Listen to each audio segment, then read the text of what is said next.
What's going on, YouTube? Happy holidays. Today, we are going to be taking a look at the top NFL player props available for Week 16 on Christmas Eve.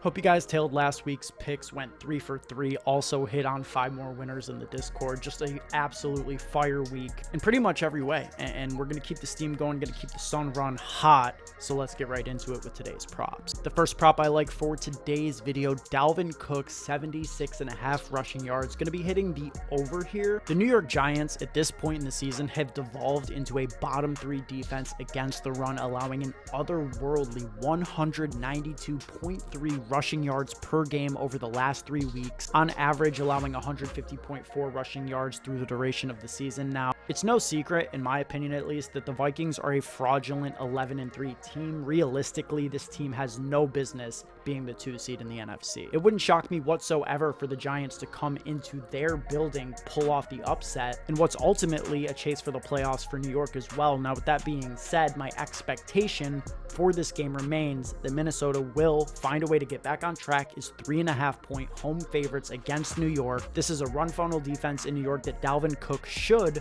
be able to feast on at will. Cook has averaged 16.4 rush attempts per game this season for 74.6 rushing yards on average, just under his line this week. But with the added context of them being home favorites and the second best matchup on the board for Dalvin, that gives me enough confidence to lock this in as pick 1 for the video. Dalvin Cook over 76.5 rushing yards. Let's add it to the slip. If you guys have been enjoying the PrizePicks content lately, show us some love, drop a like on the video, and if you are brand new to the channel, we do PrizePicks videos throughout the week as well as NFL DFS. Getting real close to 700 subs, and each and every one of you counts, so if you wouldn't mind subscribing to the channel, it would help us out a ton, and we greatly appreciate it. Switching things up today, and instead of just giving out what I usually do here, 2 more picks that I end up liking, we're going to throw together a correlated 4-pick power play that makes so much sense. Honestly, I mean, it feels like I'm stealing candy from a baby with this 4-pick slip. I can't believe PrizePicks is letting me get this off. Let's talk about it here. The Kansas City Chiefs host the Seattle Seahawks at 1 p.m. on Christmas Eve.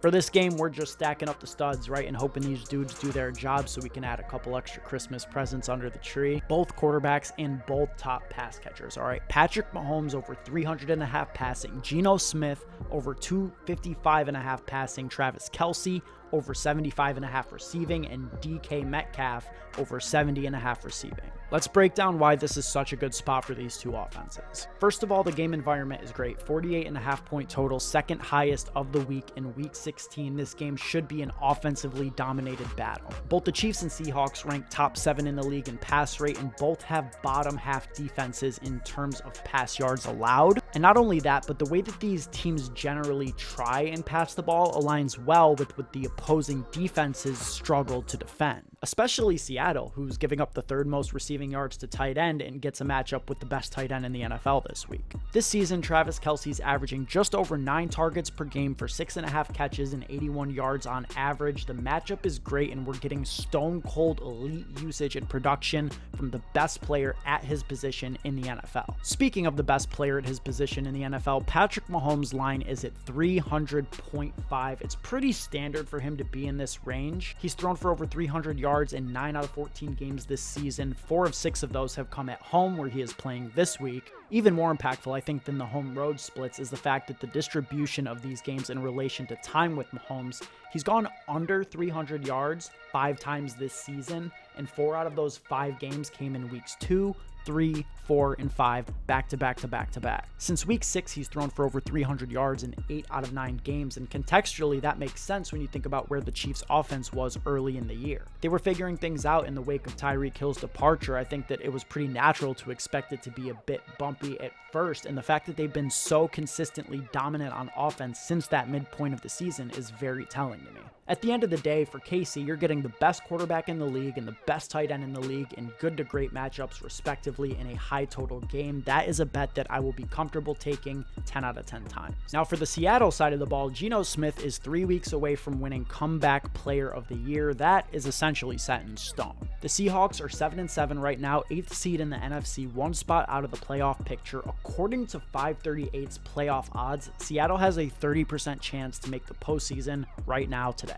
If they were to win this game against KC, those odds skyrocket upwards of 60%, depending on what happens, of course, with Detroit, New York, and Washington. But if by some magical stretch Seattle can sneak out this win, the implications would be massive. Pressure's on, right? And I think that Geno has shown this year that he can play incredibly well under that pressure with so much riding on this game. I expect to see him play some of his best football of the season on Saturday. He sailed over this line 255.5 in 5 out of his last 6 games. The only concern here is that without Tyler Lockett, the supporting pass catchers are very glaringly a weakness of this offense. DK Metcalf is the obvious alpha here, but outside of that, I mean, at wide receiver, they've got Marquise Goodwin, Laquan Treadwell, some guy by the name of Penny Hart. I mean, Noah Fant and Will Dissly at tight end are probably the actual second and third pass catchers in this offense. But with this game, when the chips are down and Seattle needs to get this win, I think Geno will lock in on DK Metcalf. Metcalf's been relatively volatile this season. You know, in actuality, he's gone under this line of 70.5 in 8 out of 6 games. So statistically, he's probably more likely to go under than over. But in this very specific contextual situation with the season damn near on the line and the target share even more consolidated with Tyler Lockett another week out from return, I think it's well worth taking a shot on. I mean, he's got the talent. He should have the opportunity. Matchup is there. Everything looks very strong for DK Metcalf. I probably wouldn't take this as like part of, you know, a different slip, but as the fourth leg of a very highly correlated power play, I think it makes all the sense in the world. That's going to be it for today's video, guys. I hope you found these picks to be interesting. I hope that we can stay on the sun run that we've been on lately. Like I said, if you're new to the channel, man, make sure you subscribe. We do a ton of PrizePicks content, NFL DFS content each and every single week. And if you want to see how things progress throughout the week as the lines move and the value makes itself more apparent, make sure you join the Discord chat. Link to find that is in the description to this video. Seen a lot of growth in the Discord lately. Appreciate everybody who's, you know, joined the conversation. It's always valuable to hear other perspectives, and we love conversating it and kicking it with people trying to grind out these dubs on PrizePicks. That's going to be it for this video, guys. We'll talk to you again soon. Until then, have a great rest of your day.